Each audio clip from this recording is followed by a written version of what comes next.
La plus grande clôture du monde s'étend sur plus de 5000 km, du Queensland à l'Australie méridionale.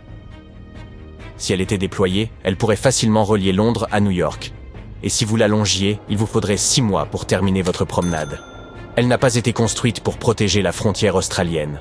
Ce serait inutile, car il n'y a que l'océan tout autour.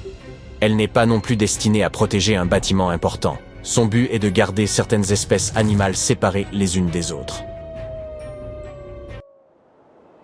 C'est à la fin du 19e siècle que les Australiens ont commencé à construire cette clôture. Ils voulaient créer une barrière séparant la partie animée du pays, avec des villes prospères comme Melbourne et Sydney, de l'arrière-pays, aride et sec. Ils ont utilisé des poteaux en bois enfoncés profondément dans le sol, reliés par un treillis métallique d'environ 2 mètres de haut. Certaines parties de la clôture ont même une seconde couche électrifiée. Pour s'assurer que cette clôture remplisse sa fonction, ils ont ajouté des lumières rouges et blanches pour pouvoir bien protéger les lieux, même de nuit. Une équipe de plus de 20 personnes travaille à temps plein pour que tout soit en ordre. Et chaque année, les autorités locales investissent environ 750 000 $ pour entretenir la construction. Pourquoi se donner tant de mal? La principale raison, c'était les dingos. Ces créatures, qui ressemblent à des loups-roux, sont les plus grands mammifères carnivores d'Australie. Et ils se trouvent au sommet de la chaîne alimentaire. Ils posaient beaucoup de problèmes aux agriculteurs locaux, en particulier dans le sud du Queensland, où ils attaquaient souvent les moutons. Dans l'ensemble, la clôture fonctionne bien, mais elle a ses défauts. Quelques dingos parviennent de temps en temps à se faufiler à travers. Parfois, ce sont des chameaux sauvages qui l'abîment. En effet, l'Australie possède une population de chameaux assez importante. Mais cette solution a eu quelques effets imprévus.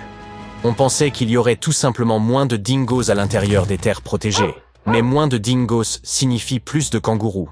Et plus de kangourous, ça signifie plus de concurrence avec les moutons pour la nourriture. Les grands prédateurs ne sont pas les seuls à être touchés. Les petits animaux et la végétation ont également été affectés. Avec toute cette concurrence dans un espace réduit, les habitants ont remarqué une baisse de la diversité dans la flore et la petite faune. Avec le temps, le sol a perdu beaucoup de ses nutriments, ce qui a nui à la croissance des plantes. De plus, la clôture fait obstacle à la migration des espèces et à la dispersion des graines. Même les dunes de sable sont concernées. Moins d'herbe signifie une baisse de leur stabilité. En observant les kangourous des deux côtés de la clôture, les scientifiques ont remarqué que les petits nez à l'intérieur étaient en moyenne plus légers et moins grands. À l'extérieur, les kangourous avaient des pattes et une tête plus développées. Et ce n'est pas parce que leur régime alimentaire était différent. Les kangourous qui partageaient le territoire avec les dingos devaient grossir plus vite pour survivre. En revanche, ceux qui se trouvaient à l'intérieur de la clôture se développaient plus lentement. Ils n'étaient pas soumis à la même pression. Ils devaient se rivaliser avec un grand nombre de créatures. Mais leur taille n'était plus une priorité. Les chercheurs ne savent pas encore si cette différence est une solution rapide ou une adaptation génétique à long terme. Mais pourquoi ne pas tout simplement domestiquer les dingos? Beaucoup pensent qu'ils étaient autrefois des animaux de compagnie en Australie, mais ce n'est pas certain. De nos jours, ils sont plutôt sauvages, comme les loups, les hyènes et les coyotes. La plupart d'entre eux ne vivent pas en meute. Ce sont des chasseurs solitaires, dotés d'instincts aiguisés. Il ne sera donc pas facile de les apprivoiser. Toutefois, il n'est pas encore envisageable de démanteler la clôture. Les Australiens sont tellement stricts sur la question des dingos qu'ils ont même mis en place des lois sanctionnant les personnes qui abîmeraient la clôture. Laisser seulement un portail ouvert peut vous valoir une peine d'emprisonnement pouvant aller jusqu'à 3 mois. Endommager la clôture peut vous coûter 6 mois de liberté. Ce n'est pas la première fois que les Australiens se sont dit qu'une clôture pouvait les aider à résoudre les problèmes liés aux animaux. Avant de devoir s'occuper des dingos, ils ont connu une très grave invasion de lapins. Aussi mignons soient-ils, ces créatures endommagent les terres agricoles. Les habitants ont donc imaginé une clôture en 3 parties. La première s'étendait de Ravensthorpe, dans le sud, à Pardoe Station, sur la côte de Pilbara. Elle mesurait plus de 1770 km de long, ce qui en faisait à l'époque la plus longue clôture ininterrompue au monde. Tous ces problèmes de lapins peuvent être attribués à un certain Thomas Austin.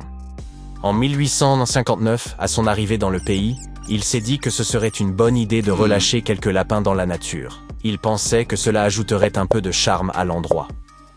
Mais comme les lapins ne sont pas originaires d'Australie, ils n'avaient là pas de prédateurs naturels à l'époque. ce sont des créatures qui s'adaptent facilement et qui n'ont besoin que d'un peu d'herbe pour se nourrir. Ils se reproduisent également à une vitesse étonnante. Une maman lapin peut avoir 4 portées par an, comptant chacune jusqu'à 5 petits. Très vite, leur nombre a explosé. À la fin des années 1880, les lapins avaient causé tellement de dégâts que les autorités locales ont fait une proposition. Elles offriraient l'équivalent de près de 2 millions de dollars d'aujourd'hui à quiconque trouverait une solution à ce problème aux dents longues. Personne n'a réclamé le prix, mais une commission s'est réunie un peu plus d'une décennie plus tard et a proposé l'idée de la clôture. L'entretien de ces clôtures était compliqué. Des inspecteurs veillaient au grain, chacun d'entre eux étant responsable d'un tronçon d'environ 800 km de long. Des patrouilles surveillaient aussi de plus petites sections, d'abord à vélo, puis à dos de chameau ou en charrette. Ils ont même essayé d'utiliser des voitures à un moment donné, mais elles n'étaient pas adaptées au terrain accidenté et leurs pneus crevaient constamment. Pour ce qui est de son efficacité, eh bien, en 1902, les lapins traînaient déjà du mauvais côté de la clôture. Alors, 4 ans plus tard, on en a installé une autre. Cela a fonctionné pendant un certain temps et les autorités locales n'ont pas pris la peine de venir en aide aux agriculteurs au-delà de cette deuxième clôture en leur accordant des prêts pour la pose de filets à lapins.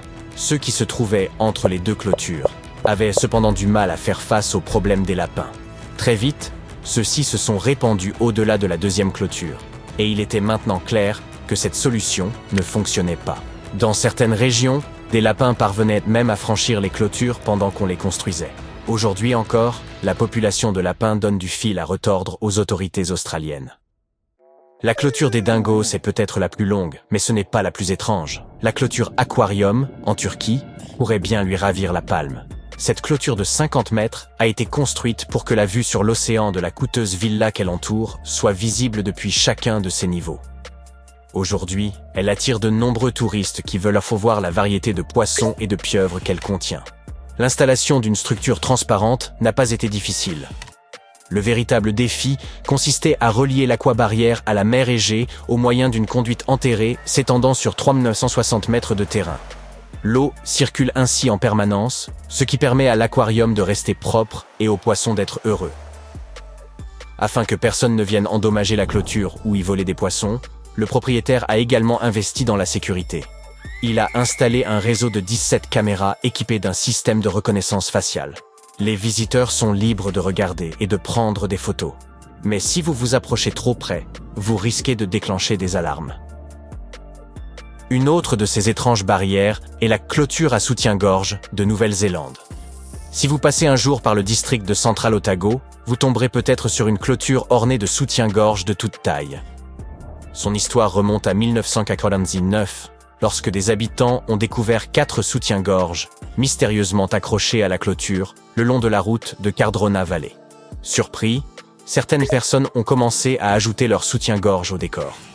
Bientôt, les soutiens-gorge ont foisonné, et l'endroit est devenu un lieu très touristique. Sa popularité était telle que, parfois, il y avait des problèmes de circulation dans la région.